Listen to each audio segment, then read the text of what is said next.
Hallelujah, hallelujah, hallelujah, hallelujah, praise ye the Lord. Hallelujah, hallelujah, hallelujah, hallelujah, praise ye the Lord.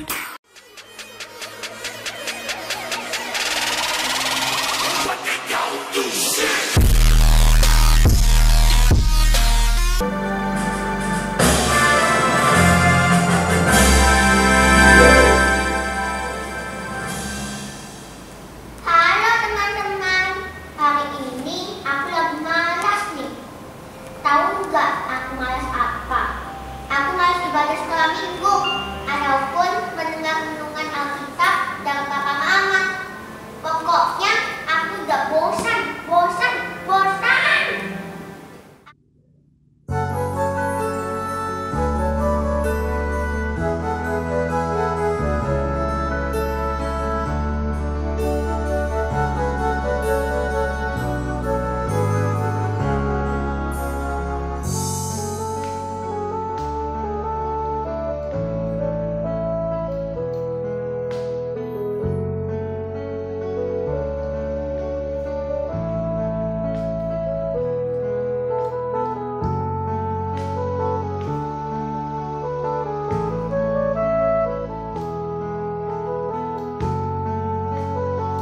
Wah, Lause, kasihan banget ya anak-anak. Iya, Lause. Semua merasa bosan dan bosan. Sekolah minggu online. Sekolah online. Iya. Jalan-jalan nggak bisa, Lause. Mau ketemu teman, takut, Lause. Semua online. Bagaimana ya cara mengatasi kebosanan ini, Lause? Nah, Lause Sally, mau tahu kan bagaimana cara mengisi kebosanannya mereka? Mau dong. Ayo Lause, kita ajak mereka untuk ikutan KKR Anak pada hari Kamis tanggal 29 Oktober 2020 oleh Pendeta Wendy Pratama. Lause, kita akan dibagi dua sesi. Sesi yang pertama di jam 9 pagi sampai jam 10 pagi itu untuk kelas kecil. Lalu kita break sebentar. Setelah itu kita akan lanjutkan sesi yang kedua pada jam 11 pagi sampai dengan 12 siang. Seru nggak sih, Lause? Wah, Lause pasti deh. Lause Sunli jamin pasti seru banget. Karena Lause, Pendeta Wendy akan mengajak temennya yang pinter banget dalam menyampaikan firman Tuhan. Siapa namanya, Lause? Kira-kira siapa ya, Lause? Nih Lause Sunli akan kasih bocoran. Wow. Namanya Nyet. Wow, Nyetnya. Iya, Lause. Lalu Pendeta Wendy dan temannya akan memberikan kita trik gimana cara kita mengatasi kebosanan kita dan kita tetap semangat dan tetap bersuka cita. Ih, Lause, kayak mana sih cara daftarnya? Aku pengen banget. Pengen banget kan, Iya. Lause? Iya, Lause, karena acaranya menarik banget. Nah, adik-adik cukup daftarkan nama, lalu daftarkan juga kelas kalian di sekolah minggu. Kira-kira kelas apa ya? Itu misalnya Pratama atau Praindria atau apa lagi, Lause? Madya 1. Nah, jangan lupa juga untuk cantumkan umur kita serta foto diri kita. Lalu kalian bisa serahkan kepada guru kelas masing-masing. Oke, segera daftarkan diri kalian. Dan jangan lupa ya, sampai ketemu lagi di acara KKR Anak Tanggal 29 Oktober 2020. Bye-bye. Tuhan Yesus memberkati. God bless you. Halo adik-adik semuanya, selamat pagi Tuan Suci. Halo, selamat pagi. Selamat pagi Jovin. Hai Jovin. Wah, senang sekali ya hari ini kita bisa ketemu lagi dalam ibadah online Sekolah Minggu GKI Pekanbaru. Ya, tentu adik-adik semuanya bersuka cita nggak sih hari ini ya, Lause? Pasti sukacita loh, di Iya. rumah adik-adik pasti semangat, Benar masih sekali. tetap mau mengikuti ibadah online. Iya. Lose kita ajak adik-adik di rumah untuk makin bersukacita ya. Makin bersuka cita. Yuk kita semua bagai berdiri, kita mulai sekolah minggu ini dengan penuh Pujian, semangat bersukacita. Kita menyanyikan pujian The Joy Joy of of the the Lord. Lord. Semangat ya. Ikuti gerakan. The Joy of the Lord.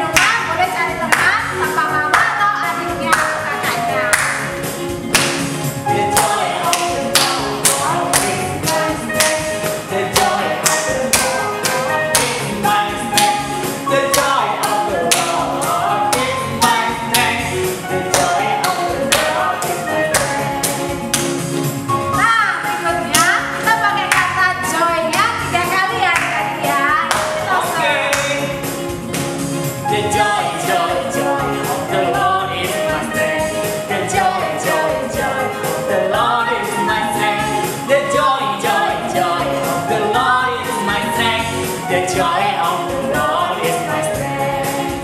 Nah, sekarang langsung aja dari rumah ketawa ya. Iya. Kita nyanyikan lagu hahaha.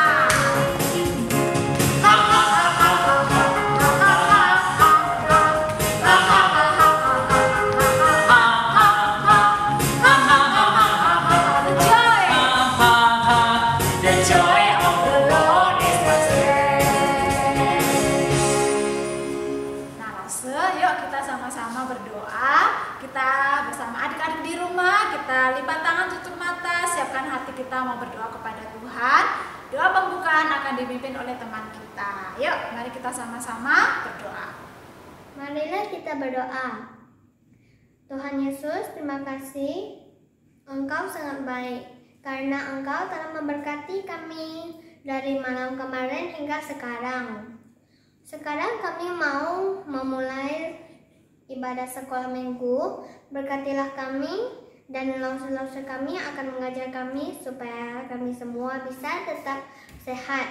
Terima kasih Tuhan Yesus, berkati juga kami semua supaya kami bisa mendengarkan langsung-langsung kami yang akan mengajar kami nanti. Berikanlah kami hati yang sungguh-sungguh untuk ibadah. Terima kasih Tuhan Yesus, dalam nama-Mu kami berdoa. Amin. Langsung, sering ya kita itu menjadi orang yang gampang berubah. Betul. Contohnya kita berubah dari rajin terus jadi malas. malas. Contohnya minggu lalu kayaknya kita rajin banget Semangat. senang beribadah. Ya. Tiba-tiba Minggu ini malas-malasan.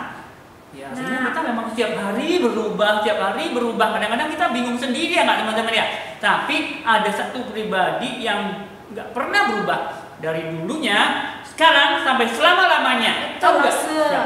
Pribadi itu yang selalu ada dalam hidup kita. Meskipun kita tadi mulai malas, tidak setia, Iya, benar. tapi pribadi ini terus setia dan terus mengasihi kita dan tidak pernah berubah kasihnya kepada kita. Siapa dia? Ayo, ada tahu yang di rumah? Tahu kan? Oh iya, dia Ya, adalah betul, Tuhan Yesus. Yuk kita Oke. sama-sama nyanyikan pujian ini. Tuhan Yesus Yesus tidak tidak berubah. berubah. Tuhan Yesus tidak berubah, Tidak berubah, tidak berubah. Tuhan Yesus tidak berubah, tak berubah selama-lamanya. Haleluya, haleluya, haleluya, haleluya, haleluya, haleluya, haleluya. Tuhan Yesus tidak berubah, tidak berubah, tidak berubah. Tuhan Yesus tidak berubah, tak berubah selama-lamanya.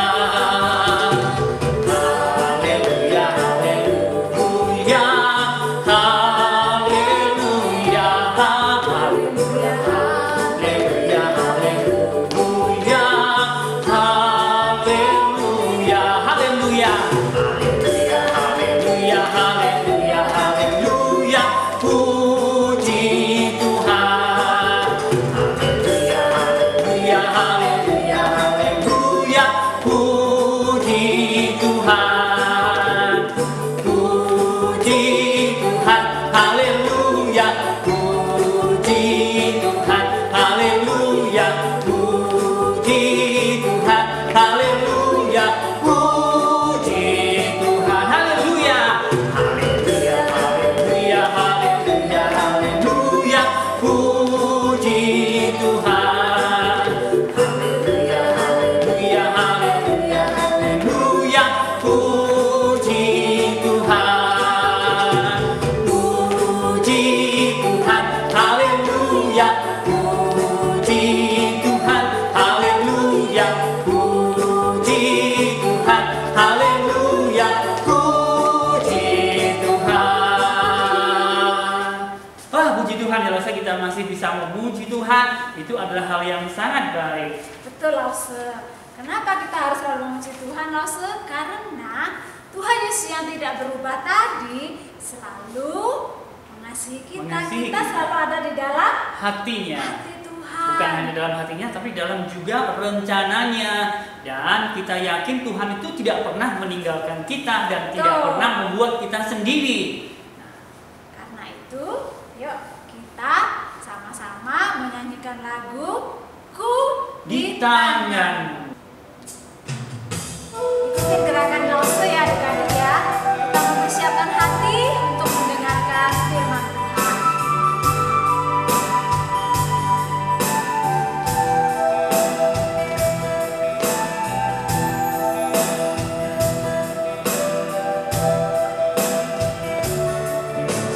Ku di tanganmu, ku di hatimu, di pikiranmu, di rencanamu, tak pernah ku sendiri. Ku di tanganmu, ku di hatimu, di pikiranmu, di pikiranmu, di rencanamu, tak pernah ditinggalkan.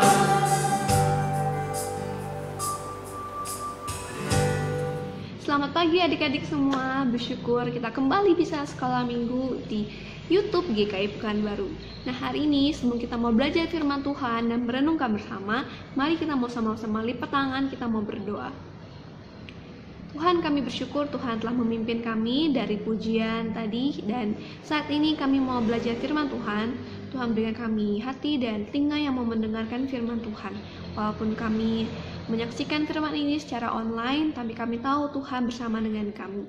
Terima kasih Tuhan, dalam nama Tuhan Yesus kami bersyukur dan berdoa. Amin. Nah adik-adik, hari ini kita mau sama-sama belajar dari kisah seorang raja yang terdapat di dalam Alkitab. Nah, di dalam Alkitab ada banyak raja yang dicatat di dalam kitab Raja-Raja.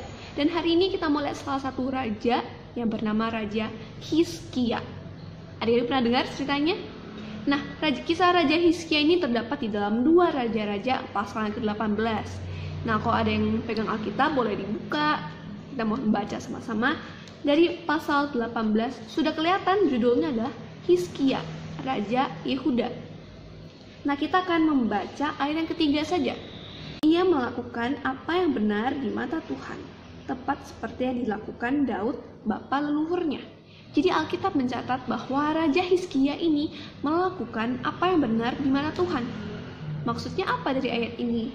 Nah, seperti yang Lausu bilang tadi, di dalam Alkitab ini banyak sekali raja-raja yang memimpin Yehuda dan Israel.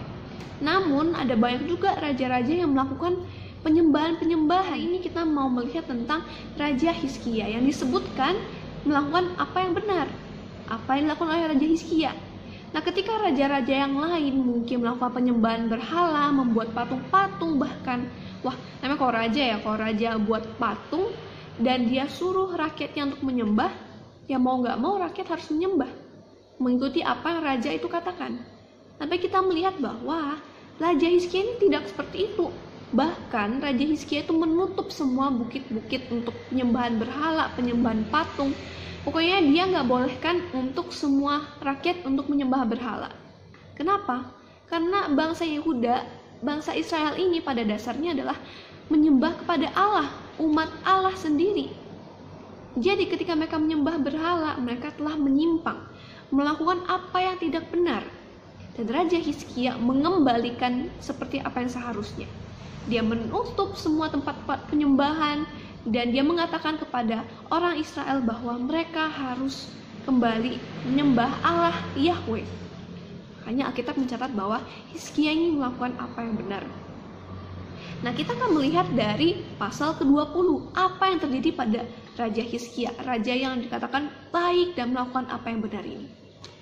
Pada ayat ke-20 dikatakan bahwa Raja Hizkia ini jatuh sakit. Nabi Yesaya menghampiri dia dan mengatakan bahwa kamu sudah akan mati.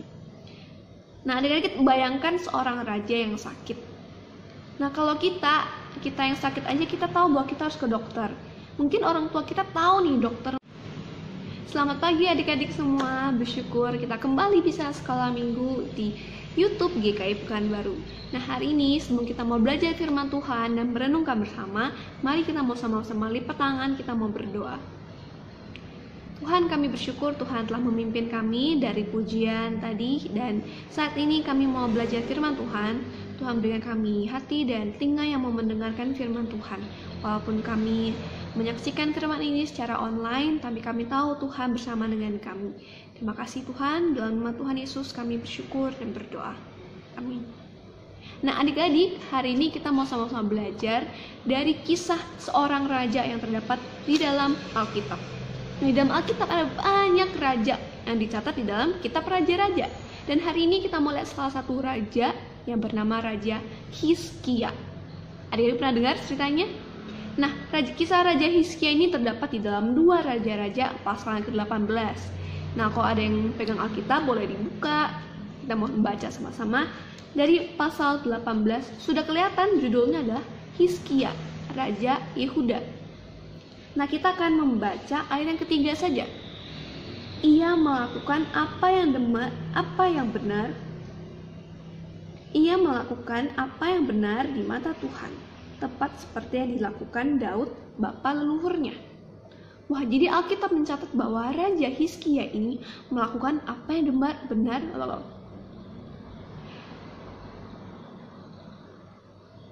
Jadi Alkitab mencatat bahwa Raja Hizkia ini melakukan apa yang benar di mata Tuhan. Maksudnya apa dari ayat ini? Nah, seperti yang Lausu bilang tadi, di dalam Alkitab ini banyak sekali raja-raja yang memimpin Yehuda dan Israel.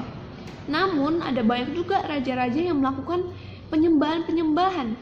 Dan hari ini kita melihat bahwa Raja Hizkia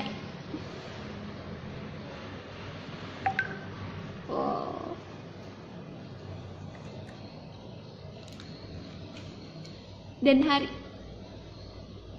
hari ini kita mau melihat tentang Raja Hizkia yang disebutkan melakukan apa yang benar. Apa yang dilakukan oleh Raja Hizkia? Nah, ketika raja-raja yang lain mungkin melakukan penyembahan berhala, membuat patung-patung bahkan. Wah, namanya kalau raja buat patung dan dia suruh rakyatnya untuk menyembah, ya mau nggak mau rakyat harus menyembah, mengikuti apa yang raja itu katakan.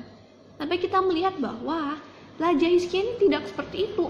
Bahkan Raja Hizkia itu menutup semua bukit-bukit untuk penyembahan berhala, penyembahan patung. Pokoknya dia nggak bolehkan untuk semua rakyat untuk menyembah berhala. Kenapa? Karena bangsa Yehuda, bangsa Israel ini pada dasarnya adalah menyembah kepada Allah, umat Allah sendiri. Jadi ketika mereka menyembah berhala, mereka telah menyimpang, melakukan apa yang tidak benar. Dan Raja Hizkia mengembalikan seperti apa yang seharusnya. Dia menutup semua tempat-tempat penyembahan dan dia mengatakan kepada orang Israel bahwa mereka harus kembali menyembah Allah Yahweh. Hanya Alkitab mencatat bahwa Hizkia ini melakukan apa yang benar.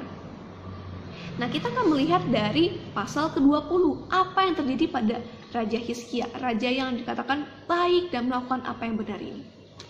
Pada ayat ke-20 dikatakan bahwa Raja Hizkia ini jatuh sakit dan akan mati. Nabi Yesaya menghampiri dia dan mengatakan bahwa kamu sudah akan mati. Nah, adik-adik bayangkan seorang raja yang sakit. Nah, kalau kita yang sakit aja kita tahu bahwa kita harus ke dokter. Mungkin orang tua kita tahu nih dokter mana yang bagus, dokter mana yang cepat bikin kita sembuh. Ataupun misalnya orang tua ataupun kakek, nenek, adik-adik sekalian pernah berobat ke luar negeri, ke Malaysia, ke Singapura, ke Penang misalnya, untuk mencari dokter yang bagus supaya sembuh. Nah, kita aja orang biasa tahu bagaimana kita harus mencari dokter, kita harus ke dokter mana. Nah, bayangkan ini seorang raja yang sakit. Seorang raja pasti punya dokter atau tabib-tabib yang canggih-canggih, yang pasti bisa sembuhin dia kalau dia sakit. Tapi kita menemukan bahwa Raja Hizkia sepertinya tidak bisa disembuhkan lagi. Mungkin dia sudah melihat beberapa tabib, melakukan banyak pengobatan, tapi tidak bisa sembuh sama sekali. Dan Nabi Yesaya, nabi yang pada saat itu menjadi nabi Allah, Nabi Yesaya mengatakan kepada Raja Hizkia bahwa umurmu sudah tidak panjang, kamu segera katakan pada keluargamu perpisahan. Kira-kira seperti itu. Di Raja Hizkia, raja yang baik ini, raja yang melakukan apa yang benar ini, akan menghadapi maut. Dia akan mati karena sakitnya. Dan ketika dia tahu seperti itu, dia mendengar apa yang Nabi Yesaya katakan, dia pun menangis dan berdoa kepada Tuhan. Di pada ayat yang kedua, kita melihat bahwa Raja Hizkia ini memalingkan mukanya ke dinding. Jadi mungkin langsung bayangkan dia sedang baring di kasurnya, lalu dia memalingkan wajahnya ke dinding dan berdoa kepada Tuhan. Wah, saking dia sudah sedih sekali, dia sudah merasa aduh ini sakitnya berat sekali. Dan dia berdoa kepada Allah. Ayat ketiga kita melihat bahwa Raja Hizkia mengatakan bahwa, Tuhan, ingatlah kiranya bahwa aku telah hidup di hadapan-Mu dengan setia dan dengan tulus hati, dan bahwa aku telah melakukan apa yang baik di mata-Mu. Jadi di saat-saat kritis Raja Hizkia ini mau meninggal, dia berdoa kepada Allah. Dia berkata, Tuhan, Engkau ingat apa yang aku sudah lakukan. Dan setelah seperti itu, apa yang terjadi? Nabi Yesaya dalam perjalanan untuk keluar dari istana, tiba-tiba mendapatkan firman dari Tuhan. Jadi Nabi Yesaya kembali lagi ke ruangan raja. Dia mengatakan pada Raja Hizkia bahwa Allah telah mendengar doamu, dan Allah telah melihat air matamu, dan Allah akan menyembuhkan engkau dan membiarkan engkau hidup 15 tahun lagi. Wow. Jadi Raja Hizkia yang tadinya sudah akan mati ini, dan dia berdoa kepada Allah. Allah mendengar doanya, dan Allah memperpanjang hidupnya 15 tahun lagi. Wah, ini merupakan sebuah yang luar biasa tuh. Dan 15 tahun itu merupakan waktu yang lama sekali. Dan dari kisah ini kita melihat bahwa Allah mendengar doa Raja Hizkia. Ketika ia menangis, ketika ia sakit, Allah mendengar doa itu, dan Allah menyembuhkannya. Tentu kita bersyukur sekali ya ketika kita punya Allah yang begitu mendengarkan doa kita, yang menyembuhkan kita. Adik-adik sekalian, dari kisah ini kita melihat bahwa Allah menyembuhkan Raja Hizkia, raja yang baik ini. Dan ketika dia dapat hidup lebih lama lagi, dikatakan 15 tahun lagi. Tentu langsung membayangkan sebagai raja yang sudah disembuhkan ini, wah, aku bisa hidup 15 tahun lagi. Dan apa yang akan aku lakukan di dalam 15 tahun ini? Tentu aku akan melakukan yang terbaik, melakukan yang terbaik untuk umatku, untuk umat Israel ini, untuk umat Allah. Bayangkan, 15 tahun yang sangat berharga, yang dia tahu adalah 15 tahun yang terakhir. Dia akan melakukan yang terbaik sebagai raja, menjadi raja yang benar-benar sesuai dengan kehendak Tuhan. Sungguh bersyukur Raja Hizkia mendapatkan kesempatan untuk melakukan yang terbaik di tahun-tahun terakhir hidupnya. Adik-adik sekalian, mungkin kita merasa bahwa ya aku masih kecil, aku ya ketika sudah besar aku bisa melakukan yang terbaik mungkin. Tapi adik-adik sekalian, kita tidak tahu bagaimana kehidupan kita. Dalam keadaan sekarang di pandemik ini, mungkin kita mendengar dari orang tua kita, wah banyak nih orang yang sedang sakit COVID di luar, mungkin keluarga terdekat kita. Kita melihat bahwa kita tidak tahu, apa kita tidak bisa melihat virus ini. Namun dengan umur yang ada ini, dengan kehidupan kita saat ini, kita juga bisa gunakan untuk yang melakukan yang terbaik. Kita tidak perlu menunggu sampai nanti ketika kita sudah tua, sudah mau meninggal, baru kita mau melakukan yang terbaik untuk Tuhan. Tidak. Tapi dari umur kita sekarang, kita bisa melakukan yang terbaik untuk Tuhan. Caranya seperti apa? Tentu kita belajar dengan baik. Tentu, kenapa belajar dengan baik? Apa hubungannya dengan membuat sesuatu yang untuk memuliakan Tuhan? Kita belajar dengan baik. Tentu kita bisa membuat karya-karya, pengetahuan kita bisa kita gunakan untuk menemukan sesuatu yang baik untuk dunia ini. Dan tentu itu akan memuliakan Tuhan.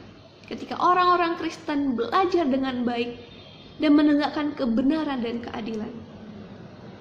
Jadi ketika adik-adik sekarang sudah malas sekali untuk sekolah online ini, liatin layar terus setiap hari. Dari firman Tuhan hari ini kita melihat bahwa kita harus bersyukur dengan umur yang sudah Tuhan berikan kepada kita. Dan dengan umur itu kita mau melakukan yang terbaik. Kita tidak tahu kita tidak tahu ke depan seperti apa. Tapi dengan apa yang kita bisa lakukan hari ini, aku mau melakukan yang terbaik.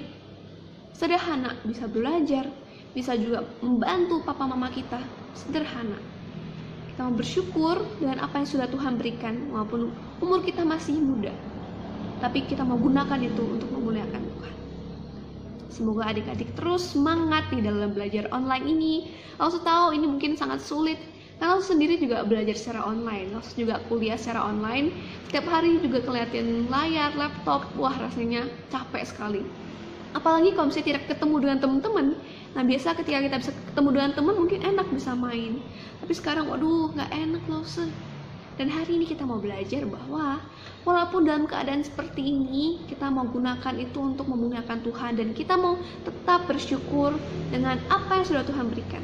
Kita masih sehat, kita masih bisa sekolah walaupun online dan membosankan. Kita mau bersyukur pada Tuhan.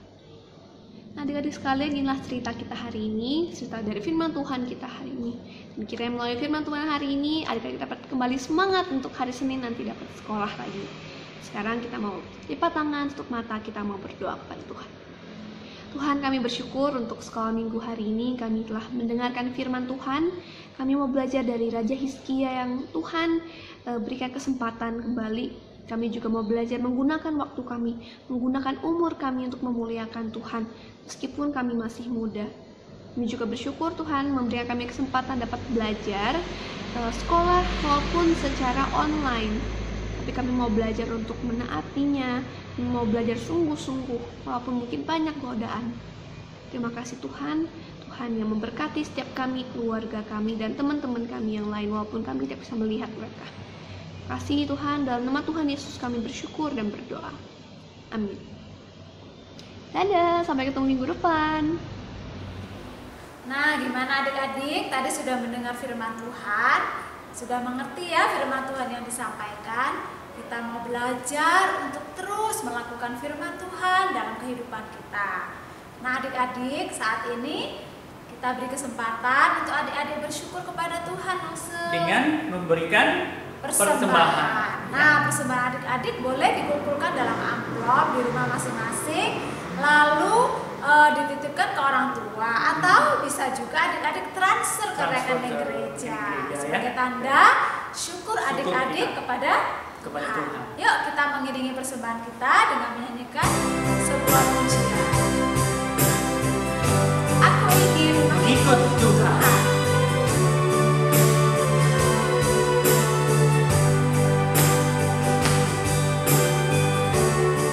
Aku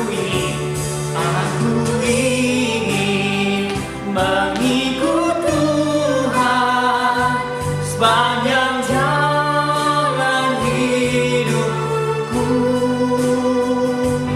dalam suka dan dalam duka, ku mau puji namanya.